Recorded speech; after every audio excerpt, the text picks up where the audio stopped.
खुदा का कलाम हमें सिखाता है, जेड़े जाग जाग कर दे दुआ कदे ना हो दुखी हो। अगर आप चाहते हो हमें बीमारी का दुख ना सताए, हमें दर्द ना हो, हमारे कारोबार को खुदा बुलंदियों तक लेकर जाए, हमें किसी तरह की कोई परेशानी का सामना ना करना पड़े, तो फिर जेड़े जाग जाग कर दे दुआ कदे ना दुखी हो। जरूर आज खुदा से वादा करना है कि प्रभु मैं भी आपके साथ जाकर पूरी रात दुआ करना चाहती हूँ। जितना समा आप अपने खुदा के साथ गुजारोगे उतना काउंट होगा। जितना समा आप दुनियादारी में इधर उधर गुजारोगे वो खुदा के घर में लिखा नहीं जाएगा। ये बाइबल बयान करती है। हनोक को जब हम देखते हैं उसकी कुल उम्र 365 साल थी, जिसमें से 300 साल उसने परमेश्वर के साथ गुजारी, देन 65 इयर्स दुनियादारी में गुजारी। जो 300 साल थे वो प्रभु के घर में कबूल हुए, जो 65 साल थे वो कबूल नहीं हुए। आज आप अपनी अपनी जिंदगियों को देखो, आज तक मैंने कितना समा अपने खुदा के साथ गुजारा है। जितना गुजारा है उतना काउंट होगा, जितना बस इधर उधर घूम फिर के गुजारा है वो गिनती में नहीं आएगा। कोशिश करो इस नए साल के पहले दिन से आशीर्वाद कर लो कि आए मेरे खुदावंद खुदा, मैं भी अपनी जिंदगी का ज्यादा से ज्यादा समय मेरे प्रभु मैं तेरे साथ गुजारना चाहता हूँ। आपका प्रभु फिर आपको ताकत देगा। जब आप उसको आप खुद अपने आप को तैयार नहीं करोगे तो फिर आपका प्रभु भी आपकी मदद नहीं करेगा। सो आज निर्णय ले लेना है, अपने प्रॉमिस कर लेना, वायदा कर लेना कि प्रभु मैं पूरी रात जाकर दुआ करना चाहता हूँ। आप आओ या ना आओ, मगर मुझे भी अपने खुदा से बरकतों को हासिल करना है। सो मैं आज खड़े होकर प्रभु से वायदा करती हूँ कि मैं ज्यादा से ज्यादा समय अपने परमेश्वर के साथ गुजारूंगी और मैं ज्यादा से ज्यादा जाग कर मैं दुआ भी करूंगी। अपनी नींद पर मैं फतेह पाऊंगी, आराम पर मैं फतेह पाऊंगी और मैं अपने परमेश्वर को पहले नंबर, पहला दर्जा, आज पहला दिन है और मैं अपने प्रभु के साथ वादा करती हूँ प्रभु हर चीज में मैं आपको पहला दर्जा जो है वो अपनी जिंदगी में दूंगी। और मैं विश्वास करती हूँ उस दिन से मेरा परमेश्वर हर काम में मुझे बढ़ाएगा और मेरी मदद करेगा। हालेलुया। आपने भी कौन कौन आपके बीच में है जो हर साल 31 दिसंबर को चर्च में आप जाते हो? कौन कौन है आपके बीच में? बहन सोनिया, पूनम, राज, एनी, खुशी, आप भी आते हो? बहन निम्मा भी आई थी पिछली बार, जशन, जॉन, सुमन। तो हम वादे भी करते हैं। फिर वादे कई लोग डर के मारे आ जाते हैं चर्च, चल जो पता नहीं साल कैसा बीतेगा, कोई परेशानी ना आ जाए, कोई विपदा ना आ जाए, कोई कष्ट ना आ जाए, चल कोई ना, चल जाने एक दिन। फिर हम जब आ जाते हैं डरते, तो फिर हम वादा कर लेते हैं जल्दबाजी, ना सोचा ना समझा, चल वादा कर ले। फिर उस वायदे को आप पूरा करने में नाकामयाब हो जाते हैं। फिर आप घबराते हो अगले साल आने में, फिर आप सोचते हो वादा करूं या ना करूं, क्या करूं, पिछले साल भी नहीं पूरा हुआ, क्या इस साल वादा करूं या ना करूं। आज प्रभु का धन्यवाद करो कि आपके खुदा ने आपको एक और साल आपकी जिंदगी में बख्श दिया है। इस साल आपको मौका मिल गया है। अगर ऐसा हो जाता पिछले साल ही प्रभु यीशु मसीह की आमद आ जाती, तो देखो अपने आप को, पहचानो क्या मैं वायदे में कंप्लीट था। जो पीछे हो गया सो हो गया, उसको छोड़ दो। आज नया दिन, नया साल, नया वक्त, नया वचन, इसको समझना है, सीखना है और अपनी जिंदगियों में इसको पूरा करते जाना है। आगे ही आगे बस बढ़ते जाना है। जो पीछे हो गया बस ठीक है, नहीं पूरा हुआ कोई बात नहीं, आज माफी मांगनी है और कहना है कि मेरे परमेश्वर आज मैं जो भी वायदा करूंगा मैं उसको पूरा साल पूरा करूंगा। जितने भी मेरे अजीज आप इस जगह पर बैठे हो, इबादत के बाद पहले तन मन से बैठो। जो भी वायदा आपके अंदर आपको गवाही हो कि मैं ये वायदा पूरा करूंगा, आपने अपना नाम, अपना वायदा आपने मुझे लिखवा के जाना है। जो मेरा भाई बहन उस वायदे में कंप्लीट होगा, उस वायदे को पूरा करेगा, उसको ऐसे ही न्यू ईयर पर या क्रिसमस पर, न्यू ईयर पर ही हम देंगे स्पेशल गिफ्ट जो है वो आपको मिलेगा। सो वायदे के साथ आज अपने जीवन को आपने शुरू करना है। सो हम सबसे पहले देखेंगे पहला महीना, पहली तारीख। एक बार हम इसकी पढ़ेंगे, क्या करना है। पहला महीना, पहली तारीख, पहला हफ्ता शुरू हो गया, क्या करना है इसमें, ये चीजें देखेंगे। उसके बाद 5 बातें, कल चर्च में भी कितनी बातें सीखी आपने, 5 वायदे, 5 और वायदे जो मूसा ने अपने परमेश्वर से मांगे और प्रभु ने दिए। 5 वायदे जिनको आपने अपनी जिंदगियों में पूरा करना है। जितने लोग कल आए थे, जितने आज भी आए हैं, 5 वादे पहले भी आप पूछना चाहो तो पूछ सकते हो।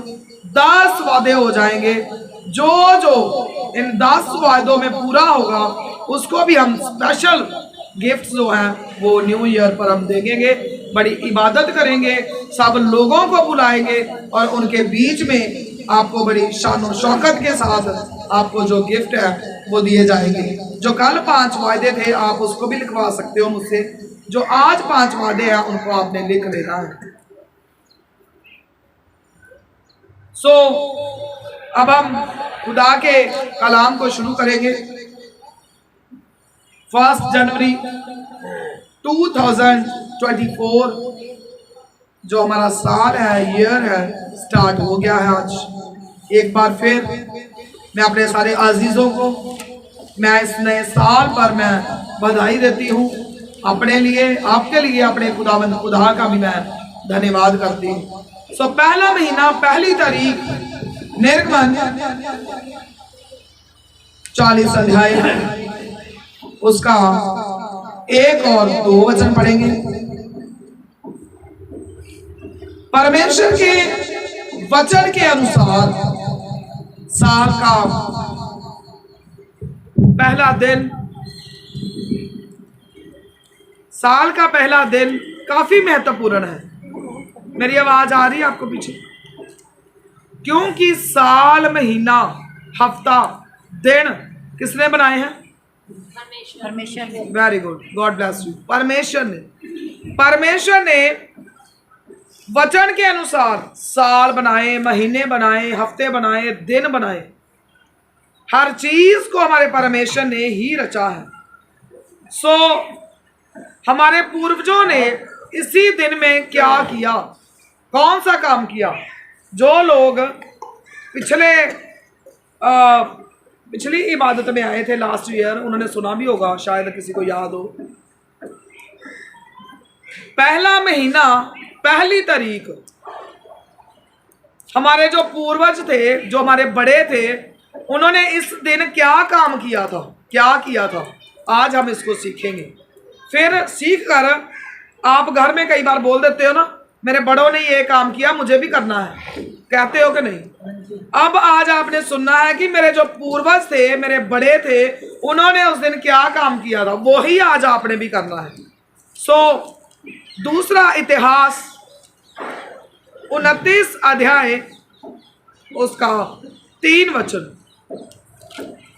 आई रिपीट वंस अगेन, दूसरा इतिहास 29 अध्याय उसका 3 वचन। आज हमारा शरीर परमेश्वर का मंदिर है। किसका मंदिर है? कि हम अपना जीवन परमेश्वर के लिए खोले।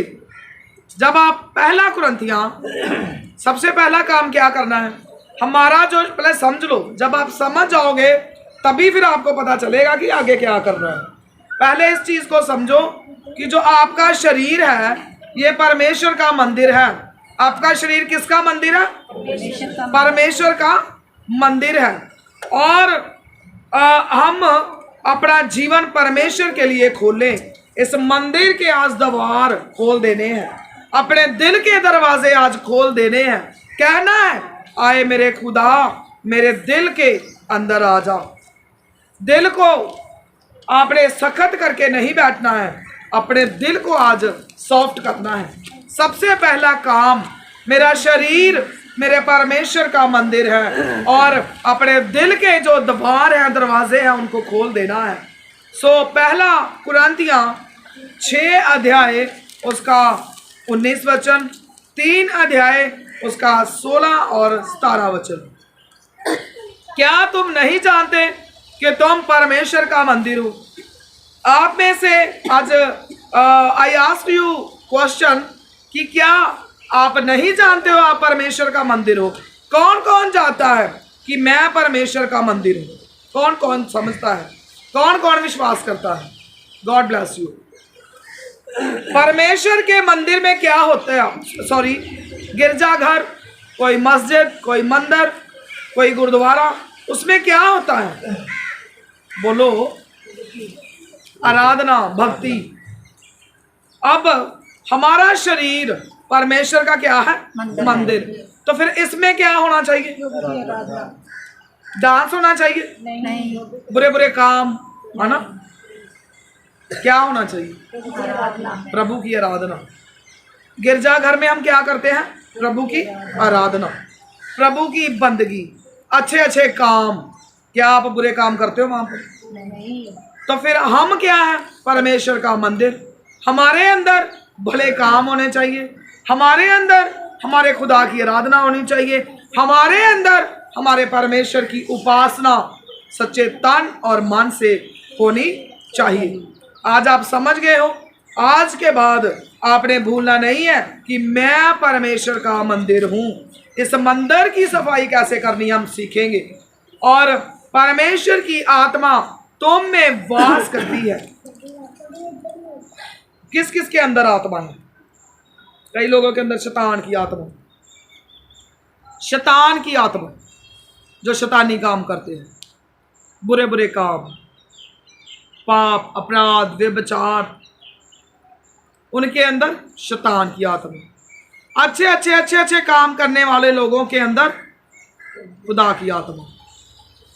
आज गौर करो, क्या मैं अच्छे अच्छे काम करता हूँ? कोई चोरी, कोई चक्का, कोई बुरे काम मेरे अंदर तो नहीं है? झूठ, वाल, फ्रेब अगर है तो शैतान की आत्मा। अगर आप समझते हो मैं परमेश्वर का मंदिर हूँ, इसकी संभाल देखभाल करते हो, अच्छे अच्छे काम करते हो, तो फिर आप परमेश्वर का मंदिर हो। यदि कोई, एक क्वेश्चन है, यदि कोई परमेश्वर के मंदिर का नष्ट करेगा तो परमेश्वर उसे नष्ट करेगा। करेगा कि नहीं? करेगा। अगर आप इस मंदिर को नष्ट करोगे तो परमेश्वर क्या करेगा? फिर आपको नष्ट, खत्म, तबाह। ये मंदिर बनाकर आपके अंदर आपके खुदा ने आपको आराधना, महिमा, संगत करने के लिए भेजा है। मगर हम लोग दुनियादारी के कामों में उलझे हुए हैं, बस अपने ही रोले रप्पे में पड़े हुए हैं। कभी इधर की टेंशन, कभी उधर की टेंशन। मगर आज सीखना है कि अगर मैं इस मंदिर को नष्ट करूंगा तो मेरा परमेश्वर मुझे नष्ट करेगा, बर्बाद करेगा, क्योंकि परमेश्वर का मंदिर पवित्र है और वह तुम हो। क्यों करेगा नष्ट? इसलिए क्योंकि आप परमेश्वर का मंदिर हो। और मंदिर कौन है? आप लोग, मैं और आप सब। सो जब हम दूसरा इतिहास 29 का 3 वचन पढ़ते हैं, आप बाद में जाके घर पे पढ़ लेना। क्या करना है आपने? पहले आप समझ गए हो कि आप मंदिर हो, इसमें अच्छे अच्छे काम करने हैं, साफ सुथरा रखना मंदिर को। अब क्या करना आपने? दूसरा इतिहास 29 का 3 वचन, मुरम्मत करनी आज आपने।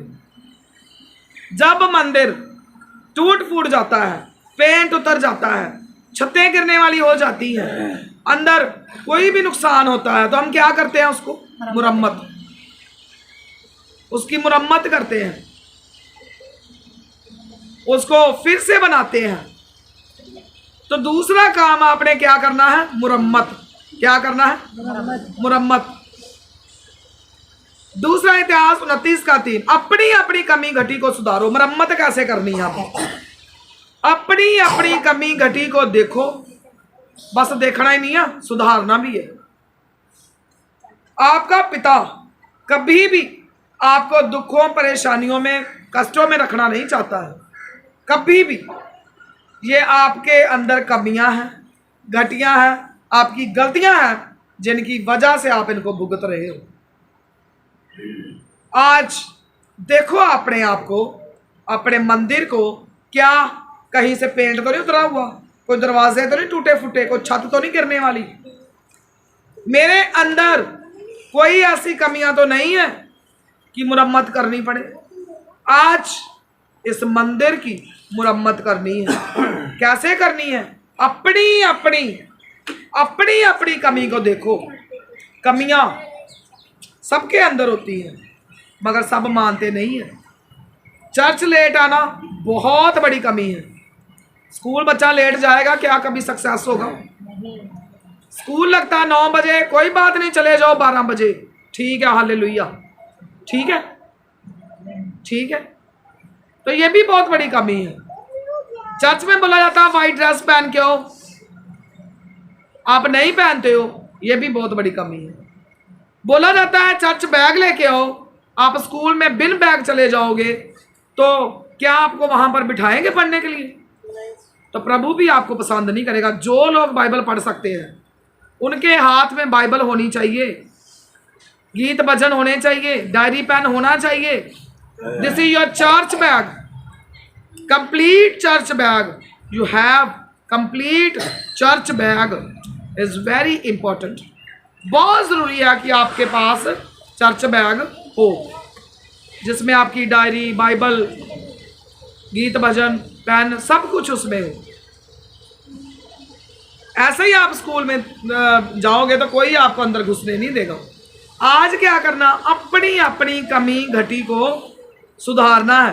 पहले अंदर ढूंढो कोई कमी है, अगर नजर आए तो आज के बाद दूर कर देनी। अगर आप कहते हो कि मेरा पति मुझे मारता है, प्लीज किसी ने माइंड नहीं करना, मैं किसी पर्टिकुलर पर्सन के बारे में नहीं बोल रही हूं, मैं सबकी बात कर रही हूं। अगर आप कहते हो मेरा पति बड़ा मारता है, मेरी सास ऐसी है, मेरा फलाना ऐसा है, मेरा सोहरा नहीं चंगा, मेरा जेठ नहीं चंगा, मेरा देर नहीं चंगा, अपने आप को देखो, क्या आप चंगे हो? क्या आप बर्दाश्त करते हो? क्या करते हो? करो, करना पड़ेगा, सब करते हैं। जो सब्र कर गया वो तर जाएगा। मैं सबर दे नाल आस रख के, भजन भी है जबूर, यहोवा दी करदा सा इंतजारी, तद उसने मेरे ते तरस खा के सुनी मेरी सारी आहुजारी। सबर बहुत ज्यादा जरूरी है हर इंसान के अंदर। सबर करो। अगर आप सबर नहीं करते हो तो आप भी उनके जैसे हो। अगर किसी ने आपको मारा, पीटा, गालियां निकाली है, सबर करो। जब आप सबर करोगे तो आपका न्याय जो है आपका परमेश्वर करेगा। अब मेरे मुंह पे मारा थप्पड़ राज ने, मैं भी आगे से मारा खींच के थप्पड़ राज के। अब हिसाब किताब बराबर हो गया कि नहीं? हो गया। उन्होंने मुझे मारा, मैंने उनको मारा, हिसाब किताब बराबर, बात खत्म। राज ने मारा मेरे थप्पड़ तो मैं कहती प्रभु तेरा धन्यवाद हो, तेरा शुक्र हो, मैं ध्यान ही ना देती, तो फिर प्रभु इसका न्याय करता। अब मैं बदला खुद ही ले लिया है, न्याय करने के लिए तो छोड़ा ही नहीं है। जब पुलिस केस बनते हैं, कुछ भी होता तो क्या हम खुद न्याय करते हैं? पुलिस के पास जाते हैं, वहां से फिर कानून कायदे लिखा है बाइबल में, अपने देश के कानून कायदे हुकूमतों को मानो, मानना ही पड़ेगा, नहीं तो फिर पुलिस पकड़ के ले जाएगी। कानून की उल्लंघना करोगे तो चालान हो जाएगा आपका, मानना पड़ता है। ऐसे ही हमारे परमेश्वर के भी कानून कायदे हैं। अपनी अपनी कमी को आज देखना है, मुरम्मत करनी है, और अपने अपने राज्य के पहले वर्ष के पहले महीने में उसने यहोवा के भवन के द्वार खुलवा दिए और उसकी मुरम्मत भी करवाई। आज साल का पहला दिन है। पहले दिन में आपने आज क्या करना है? अपने इस मंदिर के द्वार को आपने खोल देना है। जब आपके मंदिर का द्वार खुल जाएगा तो फिर क्या होगा? उसके बाद उसकी मुरम्मत भी होगी। जब मान लो घर के अंदर हमने मुरम्मत करनी है तो घर का दरवाजा खोलना पड़ेगा कि नहीं? फिर ही मिस्त्री अंदर आएंगे, फिर ही उसकी मुरम्मत करेंगे। तो आपको अगर आज अपने इस मंदिर की आप मुरम्मत करना चाहते हो, इसको आप नवा बनाना चाहते हो, इसके अंदर हमारी कमियों को आप दूर करना चाहते हो, तो आज आपको अपने अपने मंदिर के द्वार जो है उनको खोलना पड़ेगा। तीसरी बात, इकट्ठा किया। फिर क्या किया? इकट्ठा। दूसरा इतिहास 29 का 4 वचन। तब उसने जाजकों और लेवियों को ले आकर पूर्व के चौक में इकट्ठा किया। सब कमियों को, सब घटियों को क्या किया? फिर इकट्ठा किया, पवित्र किया। फिर चौथी बात, पवित्र किया। दूसरा इतिहास 29 का 4 वचन। और उसने उनसे कहने लगा, हे लेवियो मेरी सुनो, अब अपने आप को पवित्र करो और अपने पूर्वजों के परमेश्वर यहोवा के भवन को पवित्र करो और पवित्र स्थान में से मैल निकालो। पहला काम क्या करना है? अपने समझना है कि मैं परमेश्वर का क्या हूं? मंदिर हूं। आपने इस मंदिर को नष्ट नहीं करना है। अगर आप नष्ट करोगे तो आपका परमेश्वर आपको नष्ट कर देगा। दूसरी बात, मुरम्मत करनी है आपने इस मंदिर की। आज मंदिर के द्वार खोल देने हैं, अपने दिल के दरवाजों को खोल देना है। अपने दिल को आपने सख्त नहीं करना है। हर अपनी कमी को, हर अपनी घटी को आपने देखना है, आपने समझना है और आज अपने दिल के द्वार खोलने हैं और कहना है, आए परमेश्वर मेरे दिल के अंदर आ, मेरे इस मंदिर के अंदर आ और मेरी मुरम्मत कर, हर तरह की कमी मेरे अंदर से दूर कर दे। तीसरी बात, इकट्ठा किया। चौथी बात, आपने पवित्र करना है। इस मंदिर को क्या करना है? आपने पवित्र करना है। सारी मैल अंदर से, सारी गंदगी, हर तरह की गंदगी, चाहे वो झूठ बोलने की गंदगी हो, चाहे वो चर्च ना जाने की गंदगी हो, चाहे वो हुक्म और विधियों को ना मानने की गंदगी हो, चाहे और भी कोई भी अगर आप कमी आपके अंदर है, आप उनको महसूस कर रहे हो, तो उनको हर तरह की वो मैल है उनको आपने इस मंदिर से निकाल देना है और आपने इस मंदिर की आज सफाई करनी है। क्योंकि आज पहला महीना है, नवा साल है और पहला दिन है जिसमें हमारे पूर्वजों ने इस मंदिर की सफाई करी और आज आपने भी क्या करना है? इस मंदिर की आपने सफाई जो है करनी है। मैल को साफ करना पड़ता है, चाहे कितनी भी अच्छी जगह हो, मैल को साफ करना ही पड़ता है। आप कितना भी अच्छा महल बना लो, शीशे का हो, कितने भी आप कॉस्टली महंगे महंगे घर बना लो, क्या उसमें डस्ट एंड डर्ट जाती है कि नहीं? जाती है। बोलो, जाती है। चाहे कितना भी खूबसूरत घर हो, क्या उसको सफाई करनी पड़ती है? करनी पड़ती है। अगर आप आज समझते हो कि मेरा ये मंदिर बड़ा खूबसूरत है, बहुत खूबसूरत है, इसके अंदर कोई मैल नहीं है, सफाई करने की जरूरत नहीं है, क्या आप समझते हो? चाहे आप खुदा का खूबसूरत मंदिर हो, फिर भी इसमें मैल आ सकती है। सोचने में, सुनने में, चलने में, बोलने में, हम माड़ा सा भी किसी का कुछ बुरा सोच लिया तो समझ लो मैल आ गई। फिर आपको इस मैल को निकालने की जरूरत है। मैल की आपने सफाई करनी है। पवित्र स्थानों में भी मैल आ जाती है। गिरजाघरों में कभी किसी ने डस्ट देखी? खट्टा मिट्टी आता गिरजाघरों में, मंदिरों में, उनकी भी सफाई करनी पड़ती है। आप परमेश्वर का मंदिर हो, सफाई कैसे करनी है? हर रोज रात को जब आप बेड पर जाते हो सोने के लिए, सोने से पहले आपने क्या करना है? अपने परमेश्वर से मांगना है आए मेरे खुदावंद खुदा, मेरे अंदर से दिन भर की सारी डस्ट एंड डर्ट, मैल मेरे अंदर से निकाल दो, मेरे अंदर की सफाई करो। मैं इस मैल के साथ सोना नहीं चाहता हूँ। आए मेरे खुदा, मेरे ऊपर रहमत कर दे। क्या आप बाहर से आते हो, आपके ऊपर बहुत डस्ट एंड डर्ट है, आपके कपड़े बहुत मैले हैं, आप बड़ी गंदगी से आए हो। आप क्या ऐसे ही बेड पर लेट जाते हो कि पहले गंदगी रिमूव करते हो? गंदगी क्या करते हैं?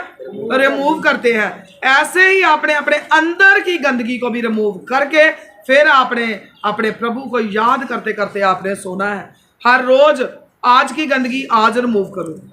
कौन कौन लोग हैं जो अपने घरों में रोज डस्टिंग करते हैं? कौन कौन लोग? Very good, God bless you. जैसे आप अपने घरों की डस्टिंग करते हो रोज, अगर आप ना करो तो कितनी मिट्टी जमा हो जाएगी, फिर उनको साफ करना भी बड़ा मुश्किल होता है। ऐसे ही हमारे अंदर की जो गंदगी है उसको आपने हर रोज साफ करते जाना, हर रोज। अगर आपने एक हफ्ता उसको साफ ना किया, एक हफ्ता, तो क्या होगा? गंदगी जमा होती जाएगी, फिर बढ़ती जाएगी, बढ़ती जाएगी। फिर 2-3 हेल्पर भी बुलाएंगे आप कि आ जाओ, मेरी गंदगी बड़ी जमा होगी, आके साफ करा दो। बोलोगे कि नहीं? तो फिर आज आपने चौथी बात जो है वो सीखी है कि पवित्र करना है अपने इस मंदिर को।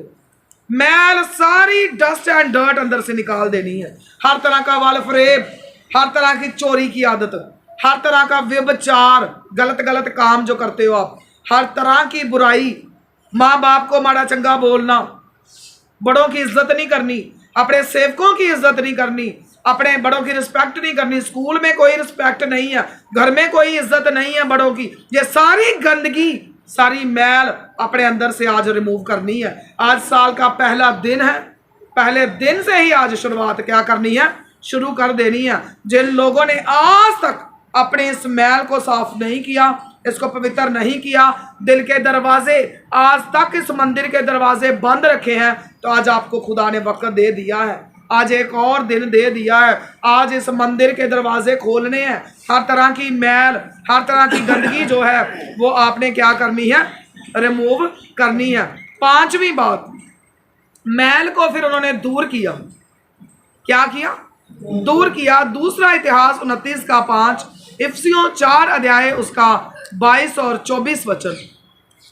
हम अपनी वीडियोस जो हैं यूट्यूब पर अपलोड करते हैं, न्यू यरूशलेम चर्च लुधियाना,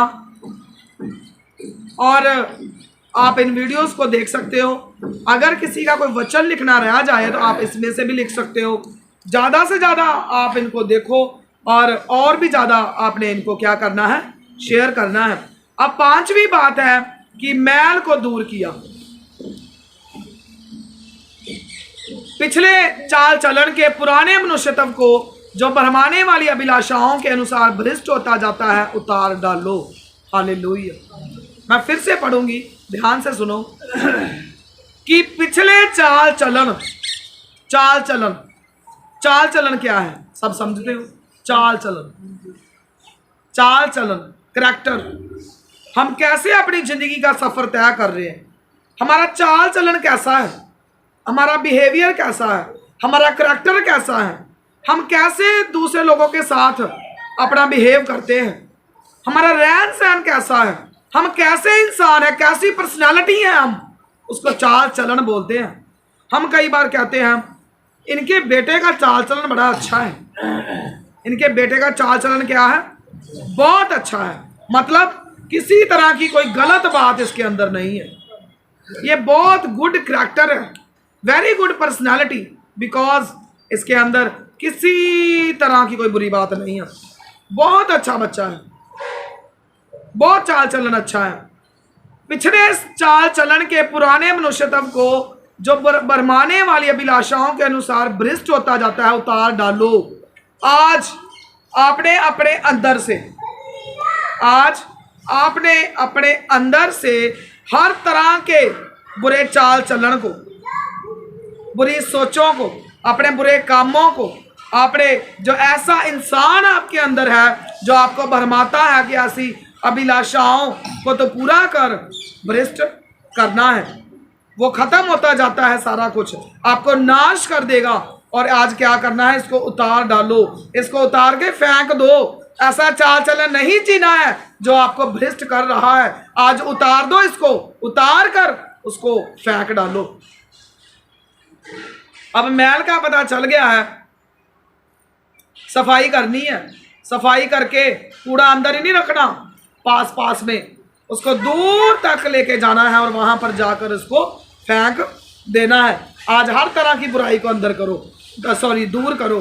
अगर आप में से हमारे जवान बच्चे भी आए हैं, मेरी बेटियां भी हैं, मेरे भाई, मेरी बहनें, मेरे बच्चे, अगर आज आपके अंदर किसी भी तरह की कोई बुराई है तो आज इसको रिमूव करना है। अगर आप चाहते हो मैं धरती पर बहुत दिनों तक जीवित रहूं, लॉन्ग लाइफ जी कर जाऊं, तो खुदा का कलाम पूरा करो। आज जवान मौतें कितनी होती हैं, बच्चों की मौतें कितनी होती, क्यों होती है? परमेश्वर का हुक्म है। इफिसियों शायद 3 का 1 और 2 3 वचन है जिसमें लिखा है कि अगर तू धरती पर बहुत दिनों तक जीवित रहना चाहता है तो अपने माँ बाप की रिस्पेक्ट कर, इज्जत कर। अगर आप मेरे बच्चों अपने माँ बाप की इज्जत करते हो तो आपका परमेश्वर आपको लंबी उम्र देगा। एक माँ बाप ये है जो दुनिया में है, मगर एक आपका माँ और बाप आपका परमेश्वर है। इनकी भी इज्जत करनी है और अपने उस परमेश्वर की भी इज्जत करनी है। जब आप इज्जत करोगे तो मैल आपके अंदर टिक ही नहीं सकती है।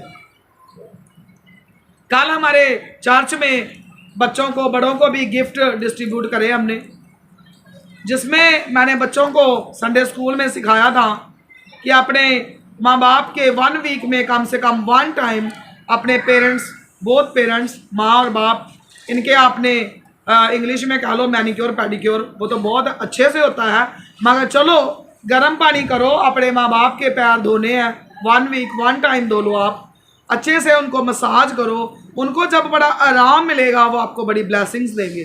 और हर रोज 10 मिनट्स कम से कम अपने माँ और अपने बाप के पैर दबाओ।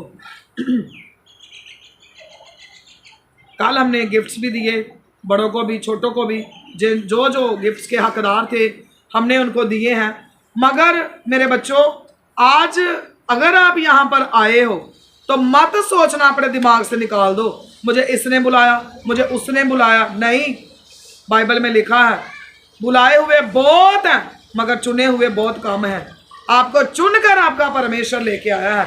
खुदा के पाक कलाम में, पवित्र वाणी में, पवित्र बाइबल में ऐसा लिखा है, धन्य और मुबारक वह लोग हैं जिनको चुनकर परमेश्वर अपने नजदीक लेकर आता है। आप खुद अपने परमेश्वर के नजदीक नहीं आए हो, आपका खुदा आपको चुनकर लेके आया। हो सकता आज आपके आसपास हजारों लाखों लोग हो जो क्या कर रहे हैं, दुनियादारी के हिसाब से अपना न्यू ईयर रात 31 दिसंबर से ही उसको सेलिब्रेट कर रहे हैं, मगर आप धन्य और मुबारक लोग हो कि आप अपने परमेश्वर के कदमों में बैठकर अपने परमेश्वर के साथ अपना सेलिब्रेट कर रहे हो। तो आपका परमेश्वर भी आपकी मदद करेगा, कभी भी आपको अकेला नहीं छोड़ेगा, ना आपके अंदर गंदगी जमा होने देगा। बस आपने अपनी गंदगी को पहचानना है, क्या मेरे अंदर गंदगी है, अपनी मैल को साफ करना है। साफ करके पास ही नहीं रख लेना, दूर तक उसको उतार कर फेंक देना है और अपने मन के आत्मिक स्वभाव में नए बनते जाना है।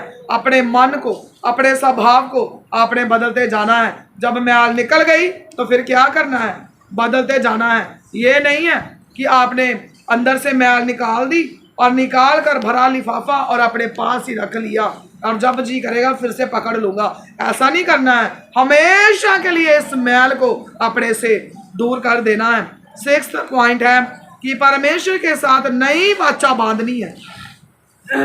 अब आपने मंदिर को भी समझ लिया, द्वार खोल दिए, फिर आपने इसकी मुरम्मत करनी है। मुरम्मत करने के बाद फिर इकट्ठा कर लेना है। इकट्ठा करने के बाद फिर पवित्र करना है, अपने अंदर को पवित्र करके फिर मैल को दूर तक फेंक देना है।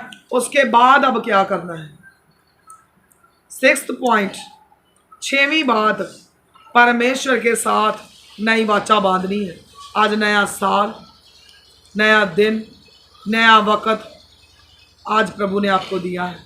आज एक नया वादा आपने अपने परमेश्वर के साथ करना है। क्या करना है?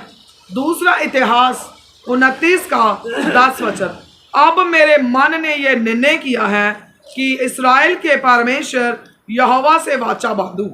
आज जब आपके अंदर से मैल निकल जाएगी, दिल सख्त नहीं करना है, अपने दिल को सॉफ्ट करना है, अपने परमेश्वर को अंदर आने देना है। जब आपका खुदावंद खुदा आपके हृदय को छुए, आपके दिल को छुए, तो आपने एक सख्त करके नहीं बैठना है, अपने दिल को नरम करना है, सगो वेलकम करना है, बल्कि अपने परमेश्वर का कि मेरे प्रभु मैं तेरा अपने इस मंदिर में वेलकम करता हूँ, मैं इस मंदिर के द्वार तेरे लिए खोलता हूँ। आपने फिर क्या करना है, एक आज आपने वायदा कर लेना है कि इस्राएल के परमेश्वर यहोवा मैं आज तेरे साथ वायदा करता हूँ, इसलिए कि उसका भड़का हुआ क्रोध हमसे दूर हो जाए।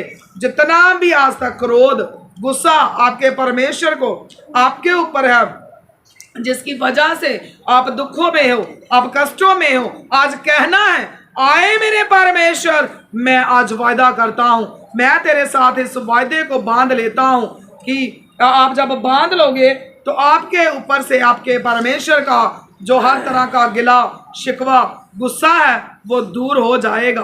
और उसके बाद वाचा जो है वो जब हम वाचा बांधते हैं तो उसको बांध कर फिर आप उसके मुताबिक आपने अपनी जिंदगी में आगे बढ़ते जाना है। याकूब ने भी वाचा बांधी, क्या किसी को पता है? पता है तो अपना हाथ खड़ा करो। याकूब ने भी नेम बांधा, हन्ना ने भी नेम बांधा। याकूब जब अपने बाप से दूर हो गया तो उसने अपने परमेश्वर से वायदा किया, आए मेरे खुदावंद खुदा, मैं अपने बाप के घर तक खैरियत से पहुंच जाऊं तो मैं अपनी सारी कमाई का दसवांत जितना भी होगा मैं तुझे दिया करूंगा। तो बाइबल में आगे बयान है कि जब उसने दसवंत देना शुरू किया तो लाखों रुपए उसका दसवंत बनते थे और ज़मीन जायदाद का भी इतना ज़्यादा दसवंत था कि वो देने में एक बार भी चुका नहीं। जो वायदा उसने किया था उसको पूरा किया। हन्ना ने भी वायदा किया परमेश्वर से। हन्ना ने वायदा किया कि प्रभु मुझे एक बेटा दे, और जब तू मुझे बेटा देगा तो जब थोड़ा सा बड़ा हो जाएगा तो मैं तेरे घर पर छोड़ आऊंगी। आज गौर करो अपने आप पर, क्या जवाब देना मुझे, क्या आप बिन मतलब, सुनो मेरी बात ध्यान से, क्या आप बिन मतलब बिन स्वार्थ के कभी परमेश्वर के कदमों में बैठे हो? जरा देखो अपने आप, पहचानो अपने आप को। झूठ बोलने को आप जितना मर्जी बोल लो, आपकी मर्जी, मगर कोई भी हो बिन स्वार्थ के बिन मतलब के आप खुदा का नाम भी नहीं लेते। चाहे आप घरों में जाके इसकी परख कर लेना। आज कुछ लोग डरते डरते ही आगे होंगे चर्च, कि ना गए तो पता नहीं क्या हो जाएगा, डर के मारे चर्चों में जाएंगे कि चल पूरा साल बचे रहेंगे। कोई भी इंसान स्वार्थ के बिना मतलब के बिना खुदा का नाम भी नहीं लेता। डरता है इंसान, कुछ तो डरते भी नहीं है कि ना नाम लिया तो पता नहीं क्या हो जाएगा। रात को 12 बजे सुमन का फोन आया, हो सकता है इसके अंदर भी डर हो कि आज मैं चर्च नहीं गई दुआ करने, तो घर पे बैठ के कर लो। इसके बच्चे बीमार थे, वैसे आती है, तो इसने मुझे फिर 12 बजे के बाद कॉल किया और दुआ करवाई। मैंने बोला सुमन तू दुआ कर रही थी? कहती हाँ जी। घर पर ही इसने बैठकर दुआ करी। अपने परमेश्वर के पास जब भी आते हो स्वार्थ के लिए ना, धन्यवाद करने के लिए आओ, तारीफ करने के लिए आओ, स्तुति करने के लिए आओ। जब दुआ में बैठते हो तो बस धन्यवाद करो। प्रभु तेरा धन्यवाद हो मेरे पति के लिए, प्रभु तेरा धन्यवाद हो मेरे बच्चों के लिए, प्रभु तेरा धन्यवाद हो मुझे कपड़ा दिया, मुझे रोटी दी, आए मेरे प्रभु तूने मुझे जिंदगी दी। ये चीज़ें तो आप बोलते ही नहीं हो। प्रभु मुझे शाम तक ये मिल जाए, मुझे ये मिल जाए, मेरा बेटा ये बन जाए, मेरी बेटी ये बन जाए, मुझे इतना बड़ा मकान चाहिए, मुझे ये चाहिए। ये स्वार्थ है कि नहीं? बिन स्वार्थ के कोई भी अपने खुदा को याद नहीं करता। जिस दिन से आप बिन स्वार्थ होगे ना चर्च में, उस दिन आपकी जिंदगियां खुशहाल होती जाएंगी और बरकतें ही बरकतें आपकी जिंदगी में होंगी। पहले अपने अंदर से स्वार्थ खत्म करो, अपने अंदर से हर तरह के मतलब को खत्म कर दो। जब भी आओ कहो प्रभु आपने मेरी जिंदगी में बहुत बड़े बड़े काम किए, मैं आपका धन्यवाद करना चाहता हूँ, आपके पास आ गई। फिर आपका खुदा आपके ऊपर जो रहमत है वो करेगा। और हन्ना ने देखो बेटा भी मांगा मगर उसमें स्वार्थ नहीं है, बेटा भी मांगा है, मांग कर फिर उसने कहा प्रभु बस तू मुझे बेटा दे, मुझे माँ बना, क्योंकि उसको ताने मेने सहने पड़ते थे। और जब उसने मांगा भी है तो अपने लिए नहीं मांगा, अपने परमेश्वर के लिए मांगा। आप देखो आज जब आप कुछ मांगते हो क्या बस अपने लिए मांगते हो, क्या अपने खुदा के लिए भी मांगते हो? हर बड़ा बच्चा हमें खुदा की सेवकाई के लिए देना चाहिए, खुदा के घर में देना चाहिए। क्या आपने कभी सोचा आपको खुदा ने बच्चे दिए, चाहे बेटा है चाहे बेटी है, खुदा से आप मांगा करो प्रभु मैं भी आपका अपना बच्चा मैं सेवकाई में देना चाहता हूँ। जब मैं अपनी पुरानी ज़िंदगी में मैं टीपीएम मिशन को लाइक करती हूँ, आज भी करती हूँ, मैं वहाँ चर्च जाती थी और वहाँ पर पास्टर जी मेरे से बड़ी मोहब्बत करते थे, बड़ा प्यार करते थे। एक दिन उन्होंने चर्च में बोला कि कौन कौन अपने पहले बच्चे को सेवा में देना चाहता है। उस टाइम मेरे 2 बेटे थे, बेटी नहीं थी। बड़े लोगों ने हाथ खड़ा किया, मैंने नहीं किया। पास्टर जी ने मुझे बुला लिया, कहते सिस्टर जी आगे आओ आप। मैं चली गई, कहते सबने हाथ खड़ा किया, आपने क्यों नहीं किया? मैंने बोला पास्टर जी मेरी क्या हैसियत, मेरी क्या औकात कि मैं कहूँ कि मैं अपना बेटा सेवा के लिए देना है, मेरे कहने से कुछ नहीं होगा। तो मैंने उनको बोला मैं तो चाहती हूँ कि खुदा मेरे दोनों बेटों को अपनी सेवकाई के लिए तैयार करे। मैं ऐसा नहीं समझती हूँ कि मैं एक बच्चे के लिए बोलूँ, ये मेरा हुक्म नहीं चलेगा, मेरे प्रभु की रजा, मेरे खुदा की मर्जी पूरी हो। सो मेरे आजीजों बेनिस्वार्थ अपने प्रभु में आगे बढ़ो। जब याकूब ने कुछ मांगा तो साथ में उसने अपने लिए नहीं, ज़्यादा उसने अपने परमेश्वर को देने के लिए मांगा। आप जब मांगते हो क्या कभी सोचा आपने कि अपने परमेश्वर के लिए भी मांग ले, या बस अपने लिए मांग लिया? मैंने रात को एक बात बोली थी, कुछ मेरे भाई बहन नहीं आए, कहते काम बड़ा है, काम बहुत है, क्या करें, नहीं आया जाता। हम नाम नहीं लेंगे किसी का भी। तो मैं कल शाम को जब हम दुआ में बैठे 4 से 6 बजे तक, मैं थी और 3 हमारी बेटियां थी साथ में, हम 4 लोग अंदर दुआ कर रहे थे।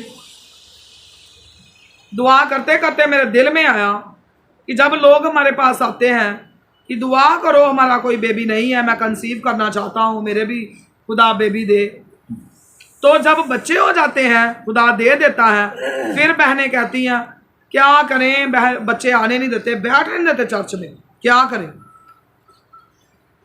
फिर लोग आते हैं हमारे कारोबार के लिए दुआ करो, जब कारोबार खुदा दे देता है तो फिर काम बड़ा है, क्या करें। तो मैं फिर मन में मेरे खुदा ने डाला कि अब जो भी कोई अपने लिए दुआ कराने आए, काम के लिए आए, बच्चों के लिए आए, पहले उनसे पूछो। तो मैंने अपने चर्च के लोगों को बोला कि आज के बाद जो चीज़ें आपको मुझसे और मेरे खुदा से दूर करेंगी, मैं उनके लिए दुआ नहीं करना। नहीं तो अपने खुदा के साथ वायदा करके चलो। काम मांगते हो तो पहले डिसाइड करो कि मैं खुदा की जिंदा गवाह बनना है, मैंने खुदा का जिंदा गवाह बनना है। मैं पहले संडे की छुट्टी का प्रबंध करके फिर मैं 6 दिन काम करना है, नहीं तो मैं तो बिल्कुल आपके लिए दुआ नहीं करती, क्योंकि मैं नहीं चाहती आपको ऐसा काम मिले जिससे आप अपने सेवकों से और अपने परमेश्वर से दूर हो जाओ। मैं ऐसा काम आपसे आपके लिए मांगूंगी जो आप अपने खुदा की नज़दीकियों में आप बढ़ते जाओ। बहनों से भी पूछेंगे, बड़ी बहनें हैं हमारे डिस्ट्रिक्ट गुरदासपुर में जिन्होंने दुआएं करवाई, खुदा ने उनको बेटे दिए। और अभी मैंने कन्वेंशन में 2-3 जनों को बोला कि आप आओ, 2 लोग आए थे और बाकी नहीं आए। बच्चा बड़ा छोटा है, ठंड भी बहुत है, आया नहीं जाएगा। तो जो लोग ऐसे बोलते हैं उनके लिए दुआ नहीं करनी। बच्चों को रुकावट ना बनाओ, आप बच्चों को कंट्रोल करना सीखो। बच्चों को, छोटे बच्चे हैं, उनको कोई पेन दो, कोई डायरी दो। माँ को समझना चाहिए कि मेरा बच्चा जो है कैसे मैं उसको कंट्रोल कर सकती हूँ। हमारे भी बच्चे थे, छोटे थे, 3-3 बच्चों की मैं माँ हूँ। आज तो शायद आने वाले वक्त में हज़ारों लाखों मेरे बच्चे हों, आज आप सब मेरे बच्चे हो, मगर मैं बात कर रही हूँ अपने दोनों बेटों और बेटी की कि वो भी छोटे थे और कभी भी चर्च में कोई कह नहीं सकता कि उन्होंने ऐसी हरकतें करी। जहाँ पर हम बिठा देते थे वो बैठे रहते थे, हम उनको कंट्रोल करते थे।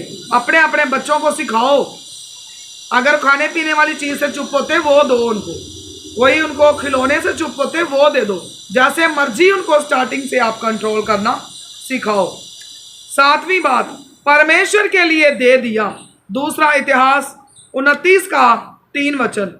तब हिजकिय्याह कहने लगा, अब तुमने यहोवा के निमित्त अपना अर्पण किया है, इसलिए समीप आकर यहोवा के भवन में मेल बलि और धन्यवाद बलि पहुंचाओ। तब मंडली के लोगों ने मेल बलि और धन्यवाद बलि पहुंचा दिए और जितने अपनी इच्छा से देना चाहते थे उन्होंने भी होम बलि चढ़ाए। हालेलुया।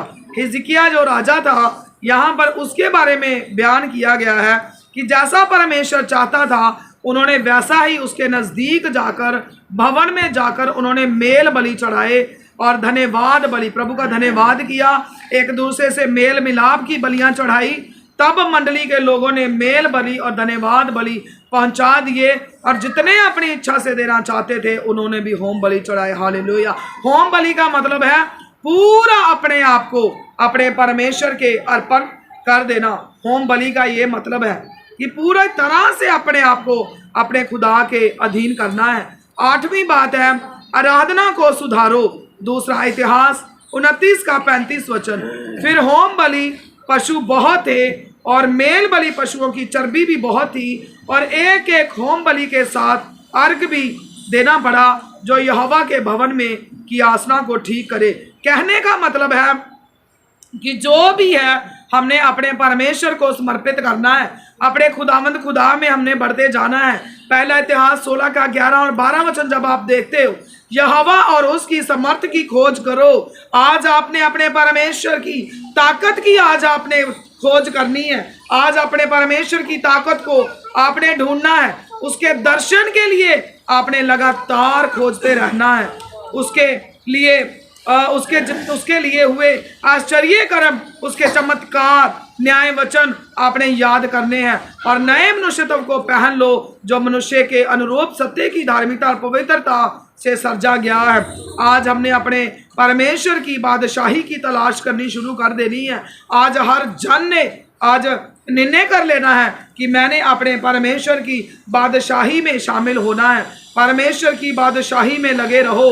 परमेश्वर की बादशाही अगर आप पाना चाहते हो तो आपको अपने खुदावंद खुदा की नज़दीकियों में आपको बढ़ना पड़ेगा। आपको अपने इस मंदिर की सफाई करनी है, इस मंदिर के द्वार को खोलना है। हर तरह की मैल आपने अंदर से निकाल देनी है। निकाल कर मैल अपने पास ही नहीं रखनी है, इसको इतनी दूर फेंक देना है कि दोबारा से ये मैल आपके अंदर ना आए। अपनी दुआ बंदगी को आपने सुधारना है। आराम से आपने प्रभु के कदमों में तन और मन से बैठना है। ये नहीं है अपना तन लेके आ जाते हो और मन आपका पता नहीं कहाँ है। दूसरा कुरिन्थियों 5 का 17 वचन में लिखा है, इसलिए यदि कोई मसीह में है तो वह नई सृष्टि है, पुरानी बातें बीत गई, देखो सब बातें नई हो गई हैं। जो भी पुराने साल में बीत गया है, चाहे वो बुरे पल थे, आप प्रभु से दूर रहे, जो भी आपसे पुराने साल में हुआ अब वो बीत चुका है। आज अगर आप मसीह में हो तो आप नई सृष्टि हो। आज नई सृष्टि की आपने रचना करनी है और जितनी भी पीछे बातें बीत चुकी हैं आपने उनको छोड़ देना है। यशायाह 43 का 18 वचन में लिखा है, अब बीती हुई घटनाओं का स्मरण मत करो। जो भी पीछे हो गया आज उसको याद नहीं करना है। ना प्राचीन काल की बातों पर मन लगाना है, ना उन बातों पर मन लगाना है। देखो मैं एक नई बात करता हूँ, वह अभी प्रकट होगी, क्या तुम मुझसे अनजान रहोगे? मैं जंगल में मार्ग बनाऊंगा, निर्जल देश में नदियां बहाऊंगा। आपके परमेश्वर का वादा आपके साथ कि मैं जहाँ पर कुछ उपज भी नहीं हो सकती, यहाँ से उस जगह से जहाँ आपको कुछ भी प्राप्त नहीं हो सकता, मैं वहाँ पर भी आपको मुहैया करके दूंगा। सो नेक्स्ट 5 बातें हैं जो आज आपने अपने जीवन में पूरी करने में लग जाना है। सो टाइम भी हो चुका है, जल्दी जल्दी आप इन वचनों को आप लिख लो। मूसा को जब 10 हुक्म मूसा को जब खुदा ने 10 हुक्म दिए, तब मूसा ने परमेश्वर से दुआ करके मांगा था। क्या क्या मांगा था, मैं 5 पॉइंट आपके साथ शेयर करूंगी। ये 5 बातें हम भी अपने आत्मिक जीवन के लिए आज मांगेंगे, ताकि हमारा खुदा मूसा की तरह हमें भी बरकतें दे। इसको पढ़ने के लिए हम पवित्र बाइबल से पढ़ेंगे निर्गमन 33 अध्याय उसका 13 से 18 वचन। सो पहला पॉइंट हम लिखेंगे कि मूसा ने परमेश्वर से कहा कि मुझे मेरी गति समझा, मेरा रास्ता जो है मुझे दिखा, ताकि जो खुदा ने इस्राएलियों का बोझ या इस्राएलियों की जिम्मेवारी हम कह सकते हैं, उनको कैसे आगे लेकर बढ़ना है, जा कैसे प्रभु के बताए रास्तों पर चलना है। मूसा ने पहले मांगा कि मेरे प्रभु मुझे क्या दिखा, रास्ता। आज कभी भी अपने मन में किसी तरह का घमंड नहीं करना है। मूसा इतना बड़ा होकर भी कहता है कि प्रभु मुझे सिखा, मगर जब हम थोड़ा सा कुछ सीख जाते हैं तो हमारे अंदर घमंड, अहंकार, ऐसी चीजें आ जाती हैं कि मैं बड़ा ऊंचा हो गया हूं, अब मुझे सीखने की जरूरत नहीं है। मूसा को परमेश्वर ने एक मूसा ही था जिससे परमेश्वर ने उसके साथ आमने सामने जो बातें हैं वो की हैं, वो कोई और नहीं, सिर्फ और सिर्फ एक मूसा ही था। मूसा को पुराने नेम में प्रभु यीशु मसीह की जो परछाई है वो भी कहा गया है। इतनी बड़ी शख्सियत होने पर भी उसने कहा प्रभु मुझे सिखा। क्या आप अपने आप को बड़ा इंटेलिजेंट समझते हो? क्या आप अपने आप को ऐसा समझते हो कि मुझे जो चाहिए था, मुझे जितनी अकल चाहिए थी मुझे मिल गई है, मैं कंप्लीट हो चुका हूं, मैं बिल्कुल सही हूं, मुझे कुछ मांगने की जरूरत नहीं है। आज आपने अपने परमेश्वर से कहना है, आए मेरे खुदावंद खुदा, जो मैं अपनी जिंदगी का सफर तय कर रहा हूं, जो मैं अपनी जिंदगी का सफर तय कर रही हूं, आए मेरे खुदावंद खुदा, मैं किस रास्ते पर जाऊं, मैं कौन सा रास्ता चुनूं, मेरे खुदावंद खुदा मुझे सिखा। दूसरी बात मूसा ने कही कि मेरे परमेश्वर मुझे ज्ञान दे। क्या आपने कभी ज्ञान मांगा?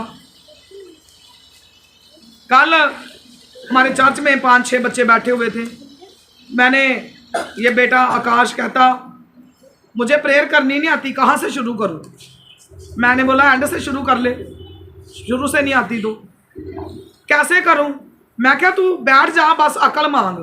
कहता अकल मांगू? मैं क्या वो तेरे को कम है तो वो ही मांग, तो तेरे को सब कुछ मिल जाएगा, बस तू बैठ जा, बस क्या प्रभु मुझे अकल दे सुलेमान राजा की तरह।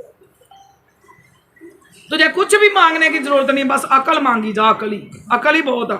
मैंने बोला मैं भी मांगती हूँ आज तक।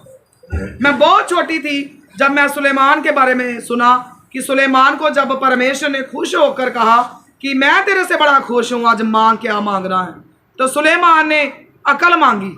परमेश्वर ने बोला मांग ले कुछ और, जायदाद, कोई प्रॉपर्टी, कोई पैसा, धन दौलत। उसने कहा नहीं प्रभु मुझे अकल चाहिए। और खुद बाइबल बयान करती है कि प्रभु ने उसको, परमेश्वर ने इतनी अकल दी कि दुनिया के कोने कोने से लोग उसकी अकल के चर्चे सुनकर उसको देखने आते थे। ऐसी अकल भी बनाई थी उसने।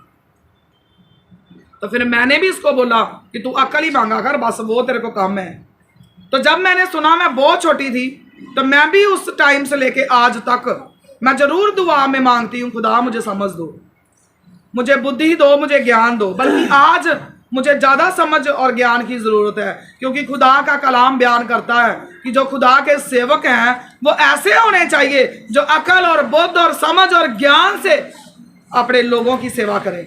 उनको समझ होनी भी बड़ी ज़रूरी है। सो हर पर्सन, हर इंसान को चाहिए कि हम अपने खुदा से समझ मांगे। अपने आप को जीरो बनाओ, जीरो से स्टार्ट करो। चाहे आप कितने भी महान हो, फिर भी आप कहो प्रभु मैं कुछ नहीं हूं, तेरे सामने जीरो हूं। जिस दिन से आपने अपने आप को जीरो समझना शुरू कर दिया, आपका खुदा आपको ऊंचे ऊंचे स्थान पर लेके जाएगा। एवं ना अपने आप को समझा करो कि पता नहीं मैं क्या बन गया हूं। अपने आप को नीचा करो। जितना आप नीचा करोगे, आपका परमेश्वर उतना ही आपको फलदार करेगा। मेरी जिंदगी की गवाही है कि मुझे कभी छोटे बच्चे से भी सीखने को मिला तो मैंने उसको सीखा है। आपने भी अपने मन को ऐसे बनाना है। ऐसे अपने आप को बहुत ऊंचा समझने की जरूरत नहीं है। हम अपने परमेश्वर के सामने कुछ नहीं है। आज तक जिसने अपने परमेश्वर के सामने अकड़ दिखाई, अपने आप को ऊंचा किया, वो बचा नहीं। नाश हो गया। हम खुदा के बिना कुछ नहीं है। अपने खुदा से अकल, बुद्ध, समझ आप मांगा करो। तीसरी बात, मूसा ने अपने अनुग्रह की दृष्टि बनाकर रखना।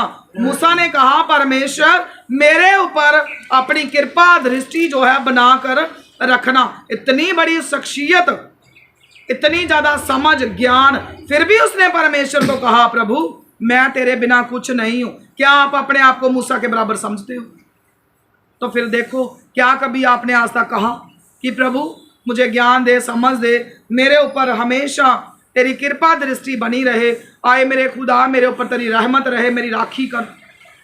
एक दिन मैंने किसी जगह पर बताया, खुदा के कलाम में लिखा है परमेश्वर ने कहा मैं तेरा ख्याल रखूंगा। उसी जगह पर ही मेरे प्रभु ने मुझे सिखाया, तो लिखा था मैं तेरा ख्याल रखूंगा। शायद भाई जॉन के घर में था। तो मैंने इनको बोला कि एक राखी है, एक ख्याल है। ख्याल क्या है? ख्याल, जब हम ख्याल बोलते हैं ना, मान लो कोई छोटा बच्चा है, मैं बड़े बच्चे को बोल रही इसका ख्याल रख। ख्याल का मतलब आंख नहीं झपकनी, बस पूरी नजर टिका के रखनी है कि कोई नुकसान ना हो जाए। ख्याल, बस ख्याल ही रखना, ध्यान ही रखना, इधर उधर नहीं देखना कहीं भी, बस उसी मुद्दे पर ध्यान लगा कर रखना। तो परमेश्वर के पाक कलाम में लिखा है कि परमेश्वर अपने लोगों का ख्याल रखता है। क्या आप चाहते हो आपका खुदा आपका ख्याल रखे? अगर आप चाहते हो तो फिर एक मिनट भी आपका परमेश्वर अपनी आंखों को झपकेगा नहीं, बस आपको अपने ख्याल में ही रखेगा। आपके ऊपर हर टाइम प्रभु की आंखें और कान लगे रहेंगे। जब भी आप दुहाई दोगे तो आपका परमेश्वर आपकी आवाज को सुनेगा। मूसा भी कहता है कि तेरी कृपा दृष्टि मुझ पर बनी रहे। Wants God favour on his life. आज सबने कहना प्रभु मैं भी आपकी कृपा दृष्टि जो है वो चाहता हूँ। यूसुफ के जीवन को भी आप देख सकते हो कि परमेश्वर की जो कृपा दृष्टि थी वह उन पर थी, और दाऊद के जीवन को भी आप देख सकते हो कि परमेश्वर की जो कृपा दृष्टि थी वह उस पर भी थी। नहमिया पर भी परमेश्वर की जो कृपा दृष्टि थी वो बनी रही। जब प्रभु की कृपा दृष्टि आपके ऊपर बनी रहेगी तो हम हर काम में सक्सेस रहेंगे। और हमें आज ये दुआ भी अपने अपने लिए करनी है। फोर्थ पॉइंट, मूसा ने कहा परमेश्वर हमारे साथ रहना, हमारे साथ चलना। मेरे साथ रहना भी है और मेरे साथ साथ चलना भी है। बस आप पता क्या करते हो कि प्रभु आप मेरे साथ रहना नहीं, आज के बाद कहना है कि प्रभु मेरे साथ भी रहना है और मेरे साथ साथ चलना भी है। कई लोग कह देते हैं मैं तेरे साथ ही हूँ, मैं कौन सा तेरे को छोड़ दिया। तो आज देखो फिर अपने आप को, क्या आप बस साथ ही हो कि या उसके साथ साथ भी आप चल रहे हो? अगर तो आप साथ साथ चल रहे हो तो समझ लो आप साथ हो। अगर आप साथ साथ नहीं चल रहे हो तो इट मीन्स कि आप उसके साथ भी नहीं हो। तो मूसा ने भी कहा परमेश्वर मेरे साथ रहना और मेरे साथ चलना भी है। Let your presence be with us. ऐसे आज आपने बोलना है, प्रभु मेरे साथ भी चलना है और मेरे साथ रहना भी है।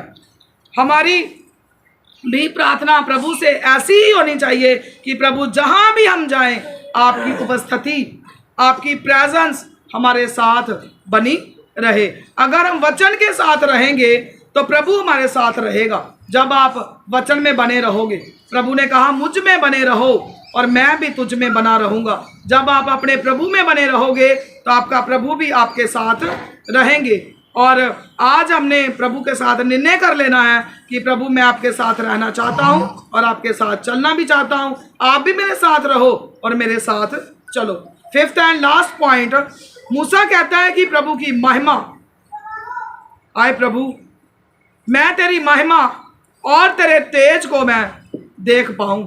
मुझे ऐसा बना कि मैं तेरी महिमा को देख पाऊं, तेरे जलाल को देख पाऊं, तेरी कुव्वत को देख पाऊं, मैं उस तेज को देख पाऊं। मुझे ऐसा बना, शो मी योर ग्लोरी। मुझे ऐसा बना कि प्रभु मैं तेरी महिमा को देख सकूं, तेरे उस जलाल को देख सकूं। मूसा ने जहां ना अपने परिवार के लिए ना अपनी ज़रूरतों के लिए मांगा, बल्कि प्रभु का तेज देखना चाहता है। आप जब भी मांगते हो अपने लिए मांगते हो, बस मुझे ये मिल जाए, मुझे वो मिल जाए, मुझे ये चाहिए, मुझे वो चाहिए। क्या कभी आपने मांगा है तो अपने परमेश्वर के लिए भी मांगा है? और आज अपने आप को देखो जरा, क्या कभी बिन स्वार्थ अपने परमेश्वर के पास आए हो? आप अपने जीवन में प्रभु की महिमा को देखना चाहते हो और दिल से दुआ करो, जरूर आप देखने पाओगे। मूसा 10 हुक्म लेकर जब आ रहा था तो उसके चेहरे पर बहुत ही ज्यादा चमक थी। किस किसने पढ़ा है? God bless you. जब मूसा 10 हुक्म लेकर आ रहा था उसका चेहरा जो था बहुत ही ज्यादा चमक रहा था। इस्राएली देखकर डर गए। इस्राएली लोग, हम कौन से झुंड में हैं? हमें प्रभु से डरने की जरूरत नहीं है।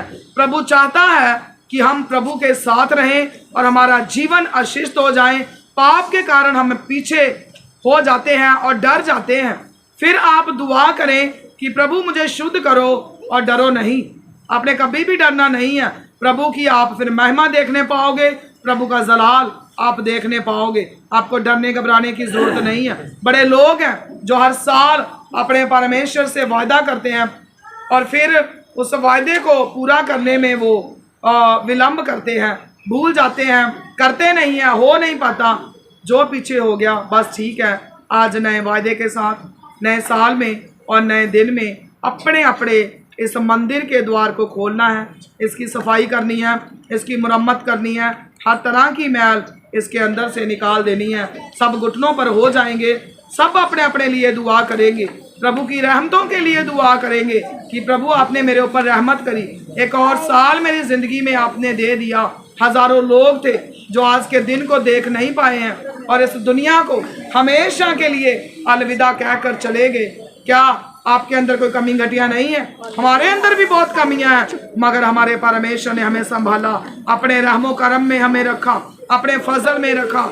हमें प्रभु ने आज तक संभाला है। सब हाथ उठाकर खुदा की तारीफ करेंगे। आए मेरे परमेश्वर, मैं भी इन वायदों में कायम रहना चाहता हूँ। आए मेरे खुदावंद